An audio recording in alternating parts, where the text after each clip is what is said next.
Nagsilapan yung mga mata ko.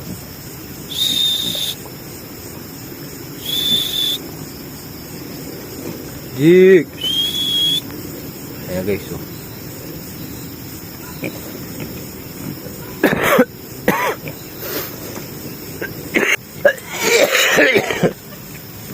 Pasensya na kayo guys sa mga pakiramdam ko eh. Ayun guys, oh. Yung iba nasa likod, ang layo. Natatakot sa atin, sa akin. Natatakot sa akin guys, gawa ng ano eh. Itong mga to ay may ila pa, hindi pa masyado mababait.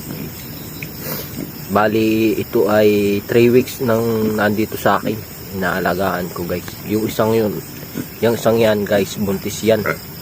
Laki ng tiyan, oh. Ayan. Tapos yun ay bali yan ay 5 guys. Wala pa yung iba. Natatakot sila sa akin guys, gawa ng takot pa sila sa